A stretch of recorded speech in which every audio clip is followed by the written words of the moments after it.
Hello and welcome to Luthra classes. हमारा आज का सब्जेक्ट है इकोनॉमिक्स।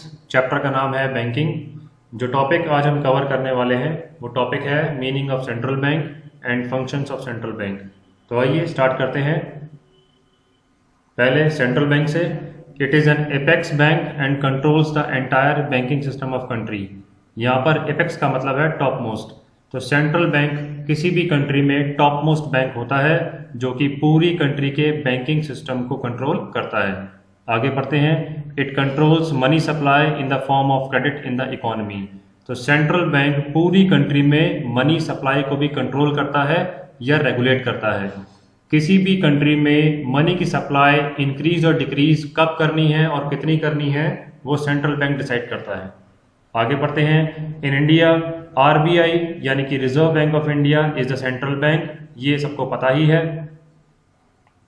नेक्स्ट टॉपिक है फंक्शंस ऑफ सेंट्रल बैंक। तो हमारा पहला फंक्शन है बैंक ऑफ इशूइंग नोट्स। इसको पढ़ते हैं। Central bank has the exclusive right of issuing notes. यहाँ पर एक्सक्लूसिव राइट का मतलब है मोनोपोली राइट। मोनोपोली राइट का मतलब होता है एकाधिकार, यानी कि सिर्फ एक को अधिकार।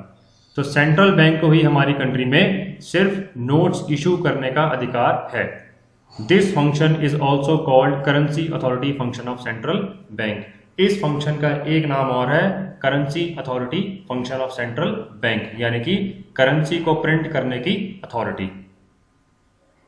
नेक्स्ट है बैंकर टू द गवर्नमेंट। इसको पढ़ते हैं। Central bank is a banker, agent and financial adviser to the government.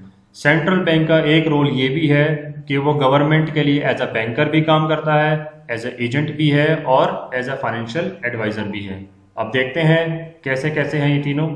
As a banker to government, central bank manages accounts of the government. As a banker central bank का ये role है, ये काम है कि गवर्नमेंट का जो account है उसको मैनेज करना है।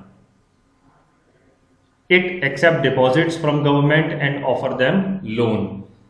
गवर्नमेंट को ये लोन भी देता है टाइम टू टाइम और उनसे डिपॉजिट्स भी एक्सेप्ट करता है।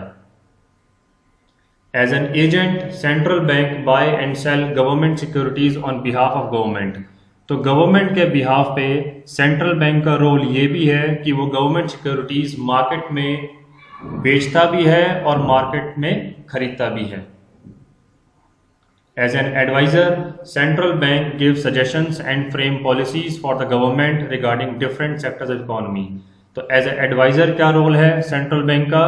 वो गवर्नमेंट को टाइम टू टाइम सजेशंस भी देता है कि क्या करना है और क्या नहीं करना है, और पॉलिसीज को फ्रेम करने के लिए पॉलिसीज को बनाने में भी गवर्नमेंट की हेल्प करता है।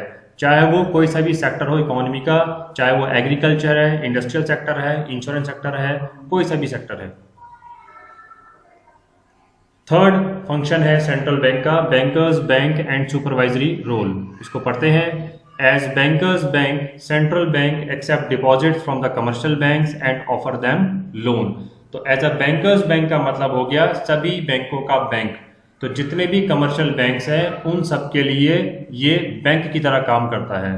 तो सेंट्रल बैंक इन सब से डिपॉजिट एक्सेप्ट करता है और time to time commercial banks को लोन भी देता है। As supervisory role, central bank makes sure that commercial banks follow its directions. तो सुपरवाइजरी का मतलब होता है सुपरविजन करना, और सुपरविजन किस चीज का?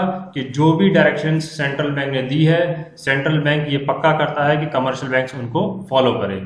Whenever central bank changes its policy, it expect the same to follow by commercial banks.